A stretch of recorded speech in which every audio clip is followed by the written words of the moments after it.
আলহামদুলিল্লাহ ওয়াসসালাতু ওয়াসসালামু আলা রাসূলিল্লাহ ওয়া আলা আলিহি ওয়া সাহবিহি আজমাইন, আম্মা বাদ।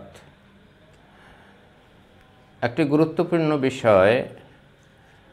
এই বিষয়টি প্রায় অনেকেই প্রশ্ন করে থাকেন এবং এটার বিভিন্ন ধরনের ব্যাখ্যা আলোচনা হয়ে থাকে। প্রশ্নটি হলো, আদম আলাইহিস সালামকে আল্লাহ তাআলা সৃষ্টি করেছেন মাটি থেকে। এটা আমাদের সকলেরই জানা আছে, কিন্তু বিবি হাওয়াকে আল্লাহ তাআলা কি দিয়ে কিভাবে সৃষ্টি করেছেন সে বিষয়টা নিয়ে ইখতিলাফ দেখা যাচ্ছে এবং ইখতিলাফ এই ব্যাপারে পরস্পর বিরোধী ইখতিলাফ আছে।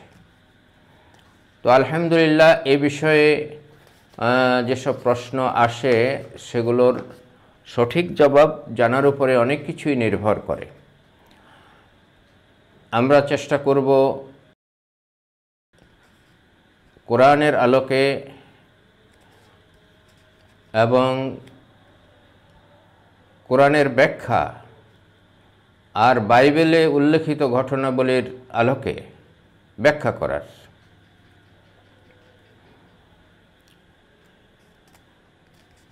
লোকেরা মনে করে এবং এটা আলোচনা হয়ে থাকে, ওয়াজ মাহফিলে লোকেরা শুনে থাকে, এই আলোচনা শুনে শুনে অভ্যস্ত হয়ে আছে আমাদের লোকেরা, যে বিবি হাওয়াকে আদম আলাইহিস সালামের পাঁজরের হাড় থেকে সৃষ্টি করা হয়েছে।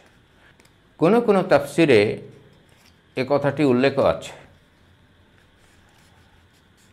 দুঃখের বিষয় হলো, এই কথা উল্লেখ আছে বাইবেলে।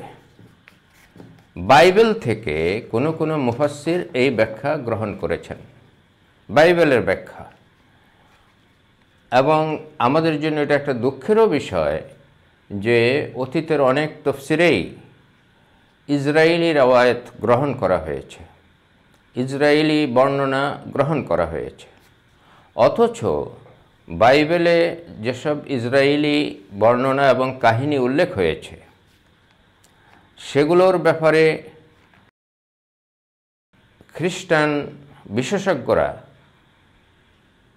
যেমন মরিস বুকাইলি, তারা উল্লেখ করেছেন যে বাইবেল যারা সংকলন করেছেন তারা অনেক ইসরায়েলি কাহিনী, যেগুলো রূপকথা হিসাবে এবং যেগুলো প্রচলিত কাহিনী হিসাবে প্রচলিত আছে, এগুলোকেও তারা বাইবেলে সংযোজন করেছেন।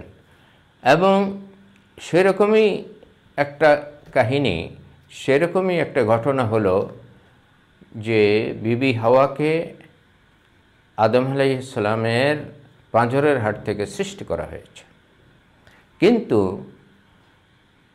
কোরআনের গভীর বিশ্লেষণ করলে, গভীরভাবে কোরআনের বক্তব্য সম্পর্কে চিন্তা করলে একথা স্পষ্ট হয়ে যায় যে আদম আলাইহিস সালামের পাঁজরের হাড় থেকে বিবি হাওয়াকে সৃষ্টি করা হয়েছে, এ কথা মোটেও ঠিক নয়।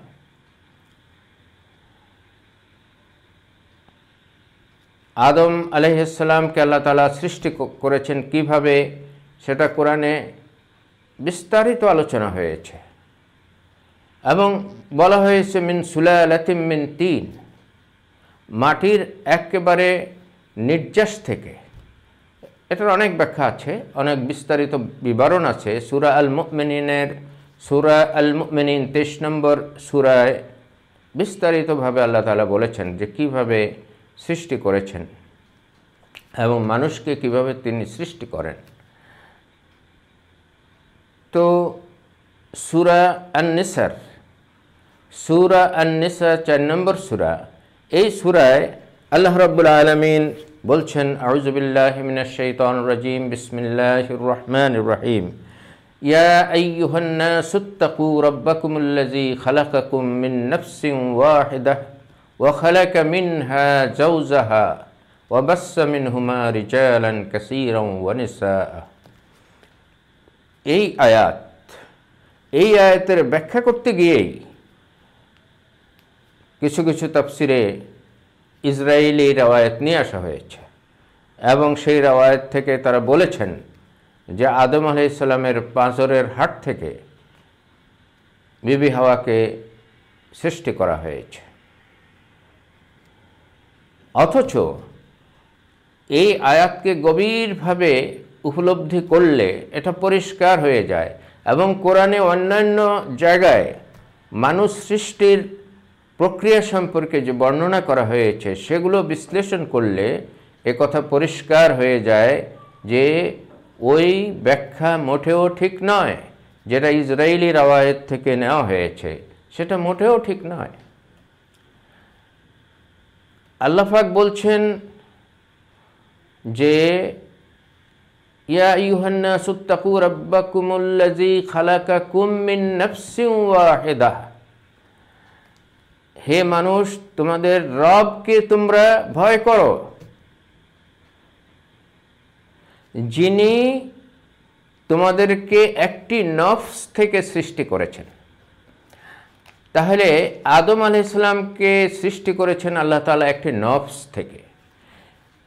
এখানে নফস বলতে কোনো মানুষ বোঝানো হয় নাই, কারণ কোরআনে বিভিন্ন জায়গায় পরিষ্কার করে বলা হয়েছে আদম আলাইহিস সালামকে মাটির নির্যাস থেকে সৃষ্টি করা হয়েছে, মাটির নির্যাস থেকে সৃষ্টি করা হয়েছে, মাটির গাড়া থেকে সৃষ্টি করা হয়েছে, মাটির ঠনঠনে গাড়া থেকে সৃষ্টি করা হয়েছে, কোনো জায়গায় বলা হয়েছে মাটির নির্যাস থেকে সৃষ্টি করা হয়েছে। তাহলে এখানে নফস বলতে কোনো অবস্থাতেই কোনো ব্যক্তিকে বোঝানো হয়নি, এখানে সেই মাটির নির্যাসের কথা বলা হয়েছে। আল্লাযী খালাকাকুম মিন নাফসিন ওয়াহিদাহ।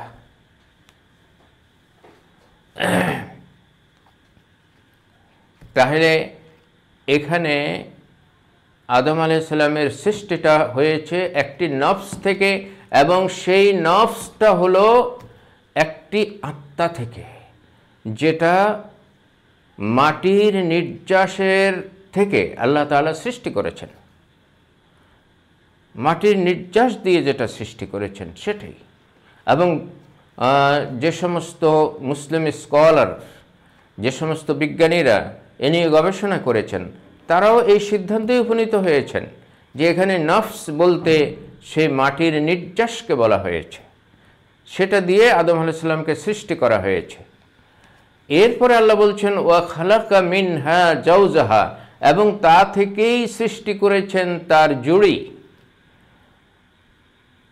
আমাদের কাছে এটা পরিষ্কার, আদম আলাইহিস সালামের জুড়ি হিসাবে হাওয়া আলাইহিস সালামকে সৃষ্টি করেছেন আল্লাহ তাআলা। এখানে তিনি পরিষ্কার করে বলছেন যে ওয়া খালাকা মিনহা জাওজাহা, এবং সেই নফস থেকেই আল্লাহ তাআলা তার মেটকে, তার জুড়িকে সৃষ্টি করেছেন। অর্থাৎ বিবি হাওয়া আলাইহিস সালামকে আল্লাহ তাআলা সেই উপাদান দিয়ে সৃষ্টি করেছেন যেই উপাদান থেকে আদম আলাইহিস সালামকে সৃষ্টি করেছেন, এ কথা পরিষ্কার। অর্থাৎ সেই মাটির নির্যাস থেকেই বিবি হাওয়াকেও সৃষ্টি করেছেন।